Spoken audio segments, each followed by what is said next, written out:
राजू एक दिन शराब पीकर नशे में एक पेड़ के नीचे बैठा हुआ था। जिसने भी शराब की खोज की है उसको मैं सलाम और सराहना करता हूँ। मुझे और थोड़ा पीने का दिल कर रहा है आज। वो नशे में अपनी घर की तरफ चलने लगा। वो अपनी शराब की बोतल पेड़ के नीचे ही भूल गया। इसी बीच वहाँ एक शैतान आई। शराब की बोतल देखने के बाद वो सोचने लगी, हाय, ये क्या है? क्या कोई मुझे बंदी बनाने के लिए छोड़ गया है यहाँ? शैतान ने बोतल अपने हाथ में लिया और ढक्कन खोल दिया। इसके अंदर पानी के सिवा कुछ नहीं है। मुझे बहुत प्यास लगी है, चलो पीते हैं इस पानी को। शैतान पूरी शराब पी गई और बोतल वहाँ फेंक दिया। फिर शैतान कहने लगी, वाह, ये शराब तो बहुत अच्छा है, मुझे इसे रोज पीना है। फिर वो वहाँ से चली गई। राजू जब घर जा रहा था तब उसे याद आई कि उसके हाथों में शराब की बोतल नहीं है। शराब तो बाकी थी ना, फिर क्या हुआ? वो बोतल कहाँ गया? वो इस बारे में सोचता रहा। क्या मैं शराब वहाँ भूल गया? मुझे वहाँ वापस जाकर लाना चाहिए उसे। राजू वहाँ वापस गया। वो वहाँ गया जहाँ उसने शराब पिया था। हा, मेरी बोतल सही सलामत है यहीं पे। वो बोतल उठाकर पीने गया। जब वो पीने लगा तब उसमें शराब नहीं थी। लो जी, इसमें तो शराब है ही नहीं। मैं इतनी दूर से बेकार ही आया, सोचा कि इसमें शराब होगी। वो नशे की हालत में घर चला गया। जब वो घर पहुंचा, उसकी बीवी लक्ष्मी उसके सामने खड़ी थी। कितने दिनों तक आप इस तरह शराब पीकर घर आएंगे? अगर आप शराब में इस तरह पैसे खर्च करते रहेंगे तो घर का खर्च कैसे चलेगा? ये क्या है? बदतमीजी, मेरे घर आते ही। ये कहकर उसने एक थप्पड़ मारा उसे। कल से मैं घर पर ही बैठ के पीऊंगा, समझी? फिर वो वहाँ से चला गया। लक्ष्मी रोने लगी। मैं इस आदमी के साथ नहीं रह सकती। ये अच्छा होगा कि मैं कहीं और चली जाऊं और आत्महत्या कर लूं। ये सोचते ही वो एक कुएं के पास गई और रोते हुए उसके अंदर छलांग लगाने ही वाली थी। इसी बीच एक शैतान कुएं के बाहर आ गई और लक्ष्मी उसे देखकर काफी डर गई। तुम इस कुएं में क्यों कूदना चाहती हो, बताओ। तब उसने सारी बातें शैतान को बता दिया। तुम यहाँ नहीं मर सकती। अगर तुम मरना चाहती हो तो मैं तुम्हें बहुत बुरी तरह से मार डालूंगी। शैतान ने लक्ष्मी को आगाह किया। उसने जब ये सब सुना, लक्ष्मी डर गई और अपना फैसला बदल लिया और घर लौट गई। ये औरत एक दिन मर जाएगी और ये मेरी जगह ले लेगी। मैं उसके पति को बदल देती हूँ ताकि ये अपना फैसला बदल ले।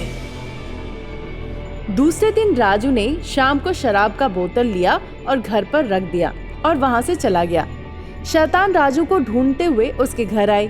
शैतान घर के अंदर घुसी, देखी कि उसके सामने एक शराब की बोतल थी। शैतान को शराब पीने का दिल किया और वो बोतल के सारे शराब पी गई और वहाँ से चली गई। इसी बीच राजू घर वापस आया। शराब पीने ही वाला था, उसने पाया कि शराब की बोतल खाली है। ये देखते ही वो लक्ष्मी पे गुस्सा करने लगा।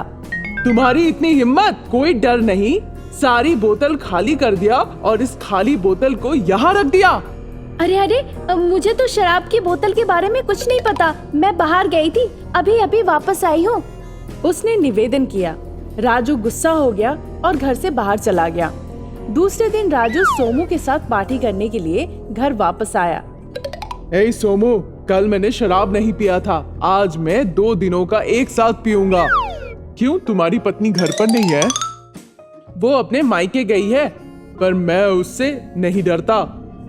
ठीक है, तो क्या हम शुरू करें? वो दोनों अपने ग्लास में शराब डालकर पीना शुरू करने ही वाले थे। इसी बीच शैतान शराब पीने वहाँ पहुँच गई। ये लोग मुझे शराब पिलाने के लिए तैयारी कर रहे हैं। शैतान उनके पास गई और अदृश्य होकर उनके पीछे बैठ गई। जब वे दोनों कुछ बातें कर रहे थे, इसी बीच शैतान ने 2 ग्लास शराब पी गई और वहाँ से गायब हो गई। राजू जब ग्लास उठाकर पीने वाला था तो पाया कि वो ग्लास खाली है। वो सोचने लगा कि सोमू सब क्यों पी गया। ये राजू बिल्कुल बेवकूफ है, उसने मेरा शराब का ग्लास भी पी लिया, हद है। उसने फिर से शराब अपने ग्लास में डाली, फिर से वो गायब हो गया। ये देखकर सोमू कहने लगा, इस राजू ने मुझे पीने के लिए बुलाया, पर ये मेरा ग्लास भी नहीं छोड़ रहा है, हद है यार। उसने शराब दोनों ग्लास में डाला, फिर से शराब गायब हो गया। ये देखकर राजू ने कहा, अरे सोमू, थोड़ा शराब मेरे लिए भी छोड़ दो। अरे ये क्या यार, मुझे बुलाया और तुम खुद ही पिए जा रहे हो। मैंने तो अभी तक एक बूंद भी नहीं पिया। ऐसा नहीं है, अब मैं पूरा बोतल एक ही बार में पी जाऊंगा। हाँ चलो हम एक ही बार में पूरी बोतल पी जाते हैं। उसने बोतल लिया। इसी बीच शैतान ने बोतल उनके हाथों से उठा लिया। उन्होंने शैतान को नहीं देखा और बोतल हवा में झूलते हुए देखा। अरे सुनो, ये बोतल हवा में क्यों झूल रहा है? देखो देखो, एक बार देखो। ये सिर्फ तुम्हारे साथ ही नहीं हो रहा है, मुझे भी यही दिख रहा है। राजू ये देखकर दौड़ के उस बोतल को पकड़ने गया और गिर गया।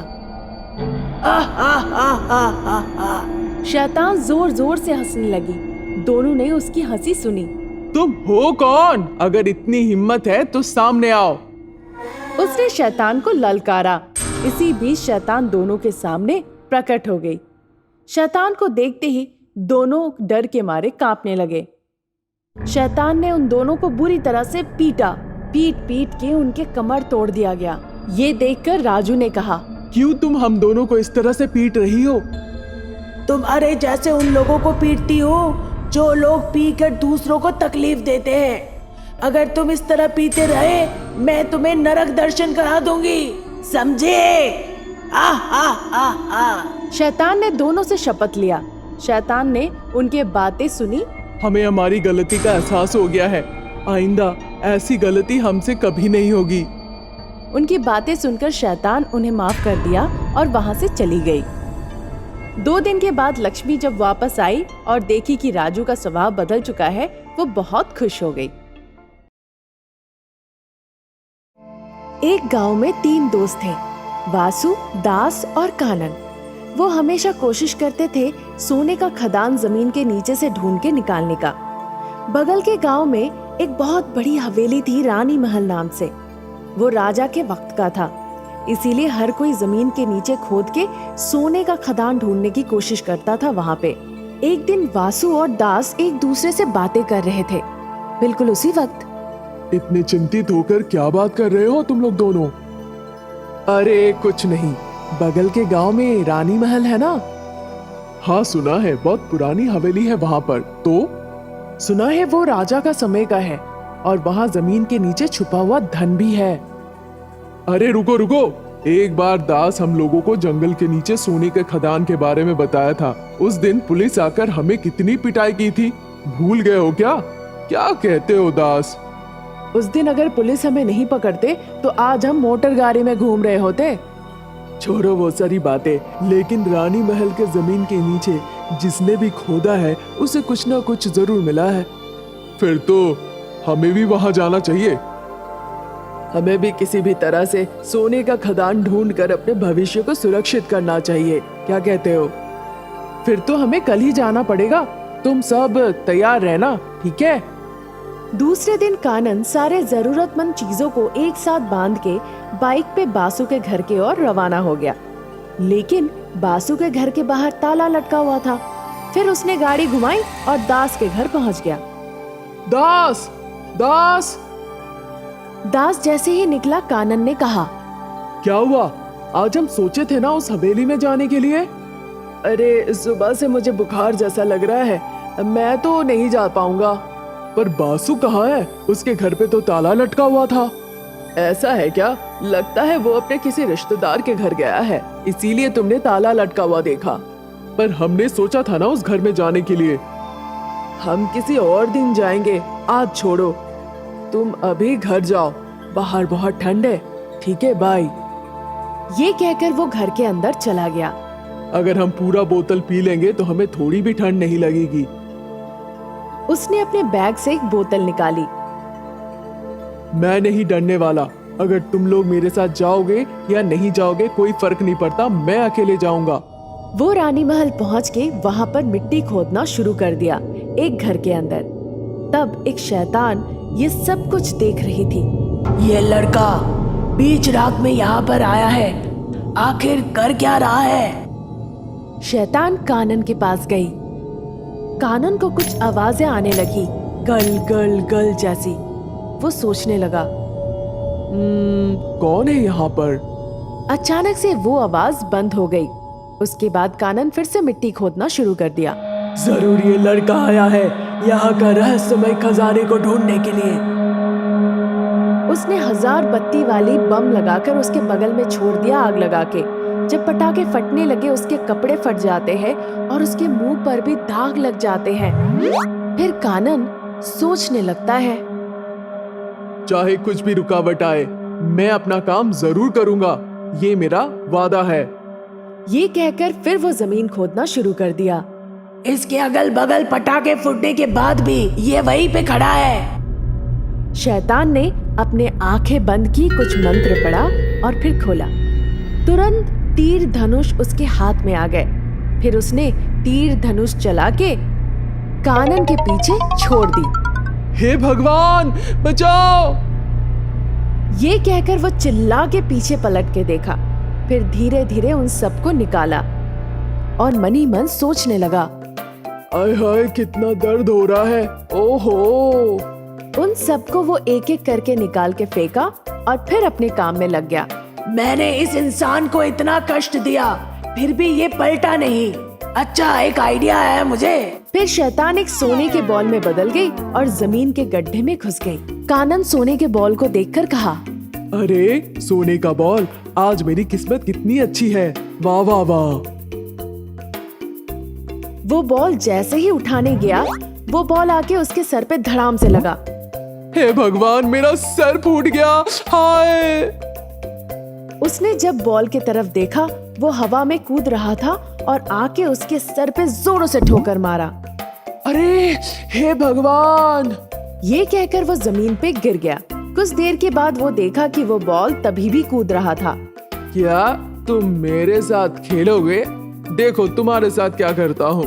ये कहकर वो एक छड़ी लिया और बॉल को बहुत जोरों से पीटा। दीवार पे जाके वो बॉल जोरों से टकराया। फिर इस बॉल से शैतान निकल आई। अरे मेरा पीठ टूट गया। उसके बाद कानन शैतान के पास गया और उसके गले को पकड़ के ऊपर हवा में लटका दिया। तुम कौन हो और यहाँ पे क्यों आई हो? मैं इस घर की रानी हूँ।